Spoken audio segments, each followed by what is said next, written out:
اما بعد فاعوذ باللہ من الشیطان الرجیم بسم اللہ الرحمن الرحیم وَإِذَا تَوَلَّى سَعَىٰ فِي الْأَرْضِ لِيُفْسِدَ فِيهَا وَيُهْلِكَ الْحَرْثَ وَالنَّسْلَ وَاللَّهُ لَا يُحِبُّ الْفَسَادَ صدق اللہ العظیم وصدق رسولہ النبی الکریم۔ سورۃ البقرہ آیت نمبر 205 ہے۔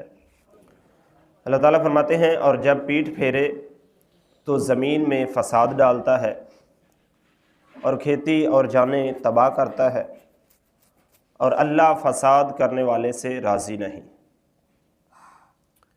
وَإِذَا قِيلَ لَهُ اتَّقِ اللَّهَ أَخَذَتْهُ الْعِزَّةُ بِالْإِثْمِ فَحَسْبُهُ جَهَنَّمُ وَلَبِئْسَ الْمِہَادُ، اور جب اس سے کہا جائے کہ اللہ سے ڈرو تو اسے ضد اور زیادہ ہو جاتی ہے، تو ایسے کو دوزخ کافی ہے اور وہ ضرور بہت برا بچھونا ہے۔ تو یہ آیت بھی اخنس بن شریک کے متعلق ہی نازل ہوئی، یعنی وہ منع کرنے پر اور زیادہ گناہ میں اور فساد کرنے میں ضد کرتا تھا۔ وہ سمجھتا ہے کہ عالم کی بات ماننا میری عزت کے خلاف ہے۔ تو معلوم ہوا کہ چھوٹے گناہ پر اڑ جانا گناہ کبیرہ ہو جاتا ہے، یعنی ایک بندہ غلط کام کر رہا ہے تو اس کو کوئی منع کرے تو وہ سمجھتا ہے کہ یہ کون ہوتا ہے مجھے منع کرنے والا، میں زیادہ جاننے والا ہوں، میں زیادہ علم والا ہوں، میں زیادہ عزت والا ہوں، میرے پاس مال و دولت روپیہ پیسہ ہے، تو وہ گناہ کو گناہ ہی نہیں سمجھتا۔ تو جیسے آج کل ہمارے معاشرے میں ہے کہ نماز کو چھوڑنا یہ بہت بڑا گناہ ہے، لیکن اس کو گناہ سمجھا ہی نہیں جا رہا۔ ہر بندہ اپنے دنیاوی معاملات میں لگا ہوا ہے، صرف کسی پر ظلم کرنا یہی گناہ نہیں ہے، کسی کا مال کھا جانا یہی گناہ نہیں ہے، بلکہ ان سے بڑا گناہ جو ہے وہ نماز کو چھوڑنا ہے۔ وہ لوگوں کے حقوق ہے اور یہ رب تعالیٰ کا حق ہے نماز پڑھنا۔ تو اس لیے ایک بندہ سارا دن رزق حلال کمانے کے لیے لگا رہتا ہے، لیکن وہ جب نماز نہیں پڑھتا تو اس کے سارا دن رزق حلال کمانے میں کوئی برکت نہیں ہوگی، کیونکہ جب اس نے اللہ کے حقوق ادا نہیں کیے تو پھر اس کے رزق میں برکت کہاں سے آئے گی؟ اس لیے اگر رزق میں برکت چاہتے ہیں تو پھر ہر مسلمان کو یہ ضروری اور لازمی اور اس پر فرض ہے کہ وہ اللہ کی بارگاہ میں جب اذان سنے تو آئے۔ اگر اذان نہیں بھی سنتی تو ٹائم کا پتہ چل جاتا ہے، تو نماز جو ہے وہ ٹائم پہ پڑھے۔ اللہ تعالیٰ سب کو توفیق عطا فرمائے۔ آگے اللہ تعالیٰ نے فرمایا وَمِنَ النَّاسِ مَن يَشْرِي نَفْسَهُ ابْتِغَاءَ مَرْضَاتِ اللَّهِ وَاللَّهُ رَءُوفٌ بِالْعِبَادِ، اور کوئی آدمی اپنی جان بیچتا ہے اللہ کی مرضی چاہنے میں، اور اللہ بندوں پر مہربان ہے۔ یعنی اللہ تعالیٰ فرماتے ہیں کہ کوئی بندہ جو ہے وہ اپنی جان کو اللہ کی رضا کے لیے اللہ کے راستے میں وقف کر دیتا ہے، جیسے رب چاہتا ہے وہ اپنی زندگی کو ویسے گزارتا ہے، تو اللہ بہت بڑا مہربان ہے اپنے بندوں پر۔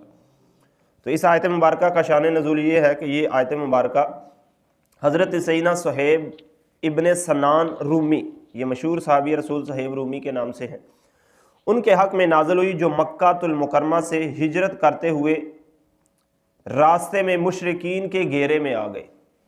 تو ان کے پاس بہت زیادہ مال و دولت تھا، تو جب وہ وہاں پہنچے راستے میں مشرکوں نے ان کو گھیر لیا، تو انہوں نے اپنا سارا مال جو ہے وہ مشرکوں کو دے کر وہاں سے اپنی جان چھڑائی اور رسول اللہ کی بارگاہ میں حاضر ہو گئے۔ تو یہ آیت ان کے بارے میں نازل ہوئی ہے کہ کوئی اپنی جان بیچتا ہے اللہ کی مرضی چاہنے میں، یعنی انہوں نے اپنا مال و دولت سارا کافروں کو دیا اور اپنی جان جو ہے وہ اللہ کی رضا کے لیے محمد الرسول اللہ کے قدموں میں بیچ دی۔